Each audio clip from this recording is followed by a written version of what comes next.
Hello everyone, मैं हूं आदर्श गोपावत। Start करते हैं आज का लेक्चर। आज का लेक्चर होने वाला है कॉन्टेक्ट सब्जेक्ट के ही एक टॉपिक पर, जो टॉपिक आपने मुझे सबसे ज़्यादा कमेंट भी किया था, इंस्टाग्राम पे मैसेज भी किए थे। उसी टॉपिक को लेकर के मैं आज आया हूँ। आज का टॉपिक होने वाला है अवयस्क के करार, माइनर्स कॉन्ट्रैक्ट, माइनर्स एग्रीमेंट के बारे में आज हम पढ़ने वाले हैं। माइनर्स एग्रीमेंट क्या होते हैं, अवयस्क के करार क्या होते हैं, कौन से एक ऐसे करार है जो अवयस्क व्यक्ति कर सकता है, या कौन से ऐसे करार है जो अवयस्क व्यक्ति नहीं कर सकता, और करार को या संविदा को करने के लिए कौन कौन व्यक्ति सक्षम है, इनके बारे में आज हम पढ़ने वाले हैं। इसके साथ ही लॉ स्टूडेंट के लिए, एक किसी भी लॉ स्टूडेंट के लिए जो सबसे इंपॉर्टेंट केस लॉज होते हैं, या पूरा उसके लॉ करियर में, एलएलबी के करियर में जो वो केसेस पढ़ता है, उनमें से सबसे ज्यादा इंपॉर्टेंट केसेस जो होते हैं, उन्हीं में से एक केस जो है वो है मोहरी बीबी वर्सेस धर्मदास घोष। ये केस सबसे इंपॉर्टेंट केस माना जाता है किसी भी लॉ स्टूडेंट के लिए। जब भी वो लॉ पढ़ता है तो इस केस को जरूर पढ़ता है। तो इस केस को भी आज हम इसी टॉपिक के अंतर्गत देखने वाले हैं। इसीलिए ये टॉपिक काफी ज्यादा लेट हुआ था, क्योंकि मैं चाहता था कि आपको ये केस मैं अच्छे से समझा पाऊँ। इसीलिए इस वीडियो को मैंने काफी डिले किया। अब आ जाते हैं आज के टॉपिक के ऊपर। आज का टॉपिक है अवयस्क के करार। अब इस टॉपिक को पढ़ने से पहले मैं आपको सजेस्ट करूंगा कि आप दो वीडियो जो है मेरी पहले देख के आए, या दो टॉपिक आप पहले कहीं से भी पढ़ के आए, ताकि आपको ये वीडियो जो है बहुत अच्छे से समझ में आए। पहला तो ये कि करार और संविदा के बीच में क्या अंतर होता है, करार किसे कहते हैं, संविदा किसे कहते हैं, करार कब संविदा का रूप धारण करता है, ये आपको पता होना चाहिए।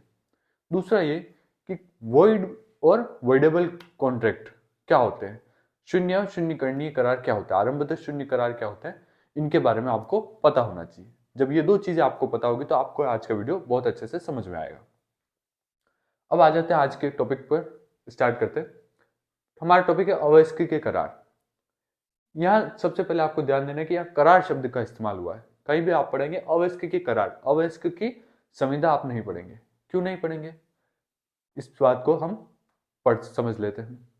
सबसे पहले बात करते हैं कि संविदा करने के लिए कौन व्यक्ति सक्षम होता है, कोई भी कॉन्ट्रैक्ट करने के लिए कौन व्यक्ति एलिजिबल होता है, कौन व्यक्ति ऐसा होता है जो कॉन्ट्रैक्ट कर सकते हैं, और कौन व्यक्ति ऐसे होते हैं जो कॉन्ट्रैक्ट नहीं कर सकते। तो भारतीय संविदा अधिनियम 1872 1872 की सेक्शन 11 धारा 11 हमें बताती है ऐसे व्यक्तियों के बारे में जो संविदा करने के लिए सक्षम है। धारा 11 में दो चीजों का बताया गया है। कौन कौन सी चीजें, पहली तो है कि जो व्यक्ति वयस्क है, और दूसरी ये कि जो व्यक्ति स्वस्थचित है। कोई भी व्यक्ति इन दो चीजों को फुलफिल अगर कर देता है, इन दो चीजों के अंतर्गत आ जाता है, तो वो व्यक्ति संविदा करने के लिए सक्षम मान लिया जाता है, वो व्यक्ति संविदा कर सकता है। अब यहां सिर्फ इतना लिखा गया कि वो व्यक्ति जो वयस्क है। अब वयस्कता का क्या मानक है, वयस्क किसे माना जाएगा, किसी 10 वर्ष से ऊपर के बच्चे को वयस्क माना जाए, मैं किसे वयस्क मानूं, मैं 10 वर्ष से बड़े बच्चे को वयस्क मानूं, मैं 12 साल से बड़े को वयस्क मानूं, 18 साल से बड़े को वयस्क मानूं, या 21 साल से बड़े को वयस्क मानूं, किस व्यक्ति को वयस्क माना जाएगा। तो इसका उत्तर हमें मिलता है भारतीय वयस्कता अधिनियम 1875 में। 1875 की धारा 3 में हमें इसका उत्तर मिलता है कि वयस्क व्यक्ति किसे माना जाएगा। वयस्क व्यक्ति उसे माना जाएगा जिस व्यक्ति ने, इस धारा 3 में क्या लिखा गया है कि वयस्क व्यक्ति उसे माना जाएगा जिसने 18 वर्ष की आयु पूर्ण कर ली हो। परंतु इसमें एक छोटा सा अपवाद है कि अगर न्यायालय ने किसी बालक को जो है संरक्षक प्रदान कर रखा है, उसके माता पिता नहीं है या किसी कारण से न्यायालय ने उसे संरक्षक प्रदान किया है, तो ऐसी स्थिति में उस बालक के लिए 18 वर्ष की आयु नहीं मानी जाएगी, उस बालक के लिए 21 वर्ष की आयु मानी जाएगी। यानी कि उस वो अकेला बालक ऐसा होगा जो 21 वर्ष की आयु पूर्ण कर लेगा, उसके बाद उसे वयस्क माना जाएगा। अन्य सभी व्यक्तियों के लिए 18 वर्ष की आयु पूर्ण होने पर उन्हें वयस्क मान लिया जाएगा। तो वयस्कता का मानक तो हमें पता चल गया कि 18 वर्ष से बड़ा व्यक्ति या 21 वर्ष से बड़ा व्यक्ति जिसके संरक्षक है, वो वयस्क माना जाएगा। अब बात करें स्वस्थचित। स्वस्थचित कोई भी ऐसा व्यक्ति जो पागल नहीं है, अनसाउंड माइंड नहीं है, या उसे किसी प्रकार के दौरे वगैरह नहीं पड़ते, जो मानसिक रूप से स्टेबल है, ऐसे व्यक्ति को स्वस्थचित व्यक्ति कहा जाएगा। तो जो व्यक्ति इन दोनों क्राइटेरिया को फुलफिल करता है, इन दोनों के अंतर्गत आता है, यानी कि जो वयस्क भी है और जो स्वस्थचित भी है, वो व्यक्ति संविदा करने के लिए सक्षम माना जाएगा। अब धारा 11 को पढ़ने के बाद हमें एक चीज तो क्लियर हो गई, क्या, कि यहाँ वयस्क लिखा हुआ है, इसका मतलब अवयस्क व्यक्ति जो है संविदा नहीं कर सकता। अवयस्क व्यक्ति किसी भी प्रकार की संविदा करने के लिए धारा 11 में नहीं बताया गया है, यानी कि अवयस्क व्यक्ति संविदा नहीं कर सकता। इसीलिए यहाँ पर करार शब्द का इस्तेमाल हुआ है, क्योंकि संविदा तो अवयस्क व्यक्ति कर ही नहीं सकता, तो अवयस्क के लिए करार ही होगा, वो सिर्फ करार माना जाएगा, क्योंकि वो करार संविदा के रूप में कभी परिवर्तित होगा ही नहीं। ये चीज तो हमें समझ में आ गई। अब अगर ऐसा मान लिया जाए कि चलिए कोई नहीं कर सकता करार, परंतु कोई अवयस्क व्यक्ति जो है, अवयस्क व्यक्ति ए मान लिया, और वो किसी भी व्यक्ति से किसी प्रकार का रिटर्न में कोई एग्रीमेंट कर देता है, तो उस एग्रीमेंट का क्या होगा? और अवयस्क के द्वारा अगर कोई करार किया जाता है तो उस करार को क्या करार माना जाएगा? क्या उसे शून्य मान लिया जाएगा? क्या उसे शून्य करनीय माना जाएगा? उसे क्या माना जाएगा? तो अवयस्क के द्वारा किए गए करारों के बारे में यह कहा गया है, इसी अधिनियम के अंतर्गत कहा गया है कि ऐसे करार जो होंगे वो आरंभतः शून्य, वॉइड एब इनिशियो माने जाएंगे। यानी कि वो करार जब करार हुए तभी से उन्हें शून्य मान लिया जाएगा, उन्हें बाद में जाकर के शून्य कराने की कोई जरूरत नहीं है। जब वो करार हुए तभी वो करार शून्य थे, यानी कि जब से हुए तब से ही शून्य, उनकी कोई वैल्यू नहीं है, न्यायालय में उन्हें चैलेंज नहीं किया जा सकता या उनके साथ कोई विवाद को आगे नहीं बढ़ाया जा सकता। ये कहा गया है, ये अवयस्क द्वारा अगर कोई करार कर लेता है, यानी कि कोई भी अवयस्क व्यक्ति अगर कोई एग्रीमेंट कर लेता है, तो उसके लिए यही बात मानी जाएगी कि वो करार जो वो एग्रीमेंट जो किया गया है वो आरंभतः शून्य है, यानी कि उसे शुरू से ही वॉइड माना गया है, उसे वॉइड एब इनिशियो माना गया है। अब इस चीज को अच्छे से समझने के लिए हम फेमस केस लॉ को समझ लेते हैं। सबसे पहले तो मैं आपके लिए इस केस लॉ को शॉर्ट में और काफी अच्छे से समझाने की कोशिश करूंगा। इस केस में सबसे ज्यादा जो कंफ्यूजन होता है वो कंफ्यूजन होता है नाम को लेकर के। तो सबसे पहले हम देख लेते हैं ये केस क्या है। पहले इस केस का नाम है मोहरी बीबी वर्सेस धर्मदास घोष। 1903 का ये केस है, 30 कलकत्ता, पेज नंबर 539। ये इस केस की पूरी डिटेल, अगर आप पूरा अच्छे से पढ़ना चाहें तो ये पूरा इंटरनेट पर डाल करके इस केस को पूरा से अच्छे से पढ़ सकते हैं। मैं आपको शॉर्ट में समझा देता हूं। इस केस के अंतर्गत कितने लोग हैं? पहला है ब्रह्मोदत्त। दूसरा व्यक्ति कौन सा है? दूसरा व्यक्ति है केदारनाथ। तीसरा व्यक्ति है धर्मदास घोष, और चौथा है धर्मदास घोष की मां। ये चार व्यक्ति से ही ये केस इर्द गिर्द घूमेगा। हम इसे एक स्टोरी की तरह समझते हैं। सबसे पहले मैं आपको बता दूं, ब्रह्मोदत्त ब्रह्मोदत्त जो है वो कौन है? ब्रह्मोदत्त एक ऐसा व्यक्ति है जो गांव में कई बार हम ये देखने को मिलता है कि कुछ लोग ऐसे होते हैं जो पैसे वाले होते हैं और अपने पैसों को अन्य लोगों को उधार में देते हैं। तो ब्रह्मोदत्त वही व्यक्ति है। यह व्यक्ति जो है ब्रह्मोदत्त पैसे के लेन देन का काम करता है, अन्य व्यक्तियों को उधार पर पैसे देता है और उनसे वापस लेता है। अब जो केदारनाथ है, केदारनाथ इस ब्रह्मोदत्त के अंडर काम करने वाला व्यक्ति है। ब्रह्मोदत्त जिन व्यक्तियों को पैसे देता है उनका लेन देन ये केदारनाथ संभालता है, और केदारनाथ ही इसके कारोबार में हाथ बढ़ाता है। और इन दोनों को किसी भी अगर कोई लेन देन होती है तो इन दोनों को जानकारी रहती है। कई बार केदारनाथ भी ये काम करता है। तो ब्रह्मोदत्त मालिक है, केदारनाथ ब्रह्मोदत्त के अंदर काम करता है। और धर्मदास घोष जो है वो एक अवयस्क व्यक्ति है, अवयस्क बालक है, 16 साल का एक बच्चा है।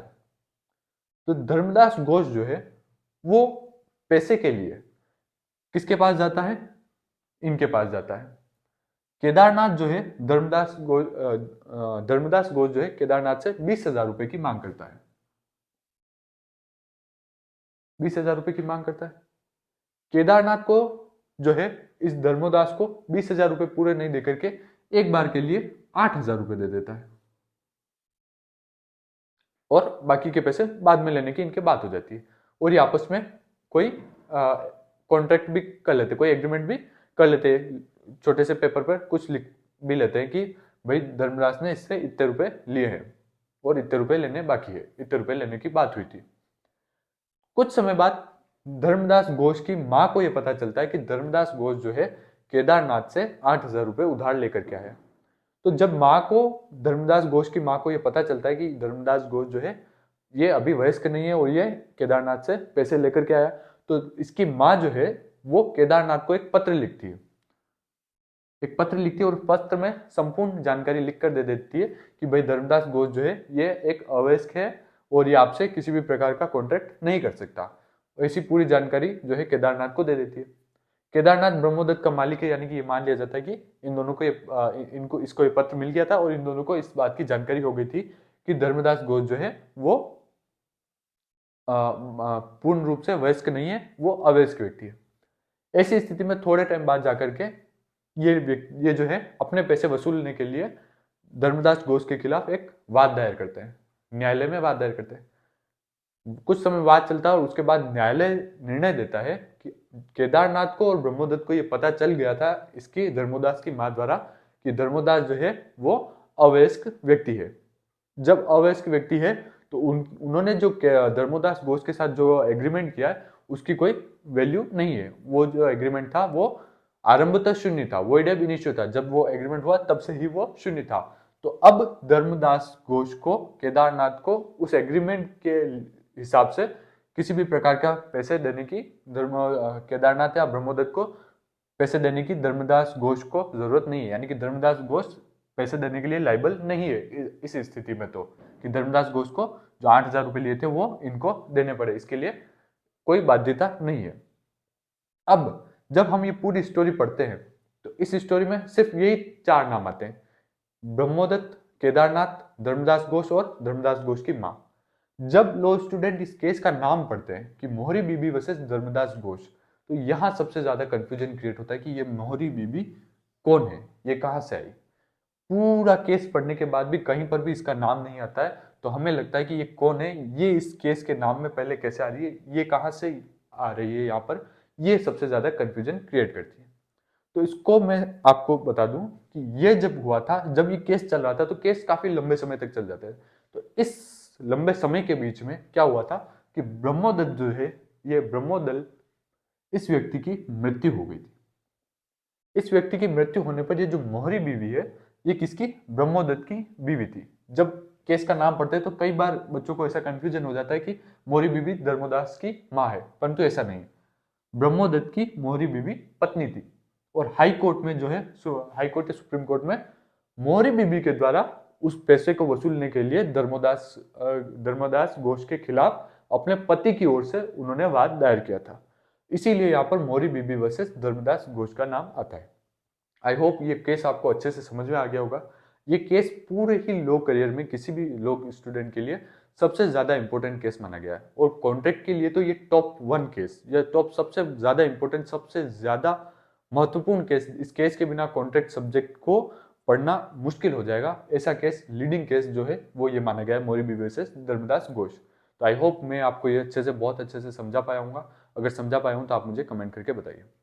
अब हम इसी वीडियो में आगे बढ़ते हैं कि ये भी हमने मान लिया कि अवैध के द्वारा अगर कोई करार किया जाएगा तो वो मान्य नहीं होगा, न्यायालय में भी उसे नहीं माना जाएगा। इस केस के माध्यम से भी हमने समझ लिया। अब बात करते हैं, अवैध व्यक्ति द्वारा की गई संविदा का अनुसमर्थन नहीं किया जा सकता और उस पर विबंधन का नियम भी लागू नहीं होता। अब अनुसमर्थन नहीं किया जा सकता, पहले हम इस लाइन को समझते हैं कि अवैध के द्वारा की गई संविदा का अनुसमर्थन नहीं किया जा सकता। यानी कि अवैध का अगर कोई करार कर देता है, कोई भी करार कर देता है, तो जब मान लीजिए उस व्यक्ति ने 17 वर्ष की उम्र में कोई करार कर दिया था और जब वो 18 प्लस हो जाता है, उसके बाद भी उस व्यक्ति द्वारा, जब वो वयस्क नहीं था तब उसने करार किया, और जब वो वयस्क हो गया उसके बाद भी उस व्यक्ति उसने जो करार किया था, जब वो वयस्क नहीं था, जब जो करार किया था, उस करार को बाद में भी उसे फुलफिल करने की जरूरत नहीं है।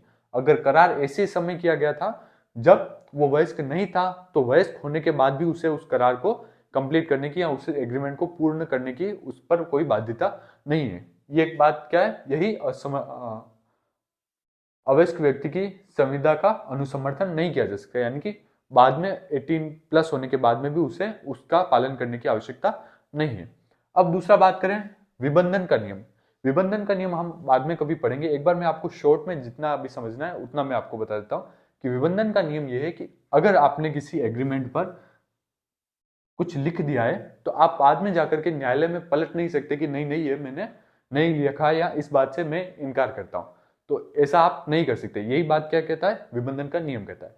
तो अब अगर कोई भी बालक जो है, जो 18 वर्ष से कम आयु का है, वो किसी एग्रीमेंट पर ऐसा लिख दे, वास्तव में तो वो 18 से छोटा है यानी कि अवयस्क है, परंतु किसी एग्रीमेंट पर, वो किसी कागज पर वो ऐसा लिख दे कि मैं 18 वर्ष से बड़ा हूं, या मैं जो है वयस्क व्यक्ति हूं और वयस्क व्यक्ति होने के साथ ही मैं ये कॉन्ट्रैक्ट करता हूं, तो ऐसी स्थिति में उस पेपर को भी नहीं माना जाएगा। उस पेपर का पर भी विबंधन का नियम लागू नहीं होगा और उस व्यक्ति को जो है वयस्क व्यक्ति नहीं माना जाएगा, उसे भी अवयस्क के रूप में ही कंसिडर किया जाएगा और उसके द्वारा किए गए कॉन्ट्रैक्ट को आरंभतः शून्य ही माना जाएगा। ये विबंधन का नियम हो गया। अब बात करें अवयस्क के लाभ के लिए की गई संविदा का प्रवर्तन। ये सब हमने पढ़ा, इस सब से हमें क्या पता चला कि अवयस्क व्यक्ति किसी भी प्रकार का कोई कॉन्ट्रैक्ट नहीं कर सकता, परंतु इसका एक अपवाद भी है। वही अपवाद है कि अवयस्क के लाभ के लिए की गई संविदा। कोई भी अवयस्क व्यक्ति अपने लाभ के लिए अगर कोई संविदा करना चाहे तो वो कर सकता है। इसकी केवल एक शर्त है कि अवयस्क व्यक्ति द्वारा अपना पार्ट उस संविदा का और उस कॉन्ट्रैक्ट का अपना जो पार्ट है वो कंप्लीट कर दिया गया हो, यानी कि अपना जो प्रतिफल है वो दे दिया गया हो। मान लीजिए अवयस्क व्यक्ति जो है किसी भी प्रकार से कोई प्रॉपर्टी खरीदता है या किसी भी प्रकार की किसी भी चीज को लेने की बात करता है जिससे उसे लाभ प्राप्त हो रहा हो, जिससे उसे किसी प्रकार की हानि प्राप्त नहीं हो रही हो, और उसने प्रतिफल का संदाय कर दिया हो, यानी कि कोई भी चीज वो अगर ए चीज खरीद रहा है तो उस ए चीज के लिए उसे जितने पैसे देने थे उस अवयस्क व्यक्ति ने उतने पैसे दे दिए, तो ऐसी स्थिति में वो पैसे देने के बाद उस चीज को खरीद सकता है। यानी कि कोई भी छोटा बच्चा जाकर के कोई चीज खरीदना चाहता है तो वो पैसे देकर के वो चीज खरीद सकता है, वो खरीदने लायक है जो जो उसके लाभ के लिए है, उसकी हानि के लिए नहीं है। ऐसी कोई भी चीज वो खरीद सकता है। ऐसी स्थिति में अगर वो कोई कॉन्टेक्ट करता है किसी वयस्क व्यक्ति से कि भाई मैं आपको पैसे दूंगा, आप मुझे ये चीज दे दोगे और ये मेरे लाभ की चीज है जो मुझे दे दोगे, तो ऐसी स्थिति में उसने अगर छोटे बच्चे ने पैसे दे दिए हैं, उसके बाद अगर सामने वाला व्यक्ति वो सामान देने के लिए वो चीज देने के लिए मना करता है, तो ऐसी स्थिति में वो छोटा बच्चा जो है वाद दायर करके उस छोटे बच्चे की ओर से जो जिस व्यक्ति ने प्रॉपर्टी देने से मना किया उसे प्रॉपर्टी देने के लिए दबाव बनाया जा सकता है। इसे एक एग्जांपल से समझ लेते हैं कि मान लीजिए एक एक अवयस्क व्यक्ति है, वो बी से जो वयस्क व्यक्ति है उसे एक साइकिल खरीदने का कॉन्ट्रैक्ट करता है। ए व्यक्ति उसे पैसे भी दे देता है, यानी कि जो बालक है उसे पैसे भी दे देता है, या उससे कोई भी लाभ की चीज खरीदता है। हमें एग्जाम्पल के तौर पर समझ रहे हैं कि कोई भी लाभ की चीज खरीद रहा है और ऐसी स्थिति में वो उसे पैसे दे देता है। अब पैसे देने के बाद बी व्यक्ति जो है मना नहीं कर सकता। बी व्यक्ति जाकर के कोर्ट में ये नहीं कह सकता कि भाई ये तो अवयस्क व्यक्ति है और इसके द्वारा किया गया कॉन्ट्रैक्ट है वो तो मान्य ही नहीं, आरंभ शून्य है, तो मैं इसे किसी भी प्रकार की साइकिल या किसी भी प्रकार की कोई गुड्स नहीं सेल करूंगा। जैसे कि मोरी बीबी वाले केस में हुआ था कि भाई धर्मोदास घोष को पैसे देने की जरूरत नहीं पड़ी थी क्योंकि वो अवयस्क था। तो ऐसी स्थिति में यहाँ पर इस चीज को उल्टा नहीं किया जा सकता कि कोई भी अवयस्क व्यक्ति ये कह दे कि भाई ये तो अवयस्क है, इसने जो भी कॉन्ट्रैक्ट किया था मैं नहीं मानूंगा और इसके पैसे भी मैं वापस नहीं दूंगा, तो ये चीज भी नहीं मानी जाएगी। यानी कि अवयस्क ने अगर अपने लाभ के लिए किसी चीज को खरीदा या किसी लाभ के लिए कोई संविदा या कॉन्ट्रैक्ट की है, तो ऐसी स्थिति में वो सामने वाले व्यक्ति पर दबाव बना सकता है और सामने वाले व्यक्ति पर कॉन्ट्रैक्ट पूरा करने के लिए न्यायालय की शरण ले सकता है। यानी कि उसे कोई मना नहीं कर सकता। अपने लाभ के लिए कोई भी संविदा करना चाहे तो ऐसा किसी भी टाइप का कॉन्ट्रैक्ट जो उसके लाभ के लिए हो अवयस्क व्यक्ति द्वारा किया जा सकता है। ये इसका एक अपवाद है। अब तक जो भी हमने पढ़ा उसे अगर एक लाइन में समझना चाहें हम, तो वो ये है कि एक अवयस्क व्यक्ति द्वारा दूसरे व्यक्ति को बाध्य किया जा सकता है। यानी कि एक अवयस्क व्यक्ति है, उसने अगर कोई चीज खरीदी है और सामने वाला व्यक्ति उसे नहीं दे रहा है, तो उसके लिए वो न्यायालय की शरण ले सकता है और उसे व्यक्ति को वो चीज देने के लिए बाध्य कर सकता है। परंतु स्वयं दूसरों के द्वारा बाध्य नहीं हो सकता। स्वयं उस जो अवयस्क व्यक्ति है उसे किसी भी व्यक्ति द्वारा बाध्य नहीं किया जा सकता कोई भी चीज लेने के लिए। यानी कि अवयस्क व्यक्ति कुछ किसी भी व्यक्ति को बाध्य कर सकता है उससे किसी चीज को लेने के लिए। कोई कॉन्ट्रैक्ट अगर हुआ है उसके लाभ के लिए, तो उस कॉन्ट्रैक्ट को पूरा करने के लिए अवयस्क व्यक्ति न्यायालय की शरण ले सकता है। लेकिन कोई भी वयस्क व्यक्ति अवयस्क व्यक्ति से किसी चीज को लेने की अगर कोई कॉन्ट्रैक्ट करता है तो ऐसी स्थिति में वो न्यायालय की शरण नहीं ले सकता। आई होप आज का वीडियो आपको समझ में आया होगा। नेक्स्ट किस टॉपिक पर आप वीडियो चाहते हैं ये मुझे कमेंट करके बताएं। और अगर आपने मेरे पुराने सारे कॉन्ट्रैक्ट के वीडियो नहीं देखे तो उसकी पूरी प्लेलिस्ट में डिस्क्रिप्शन में दे दूंगा, आप वो देखकर बताएं। Thank you.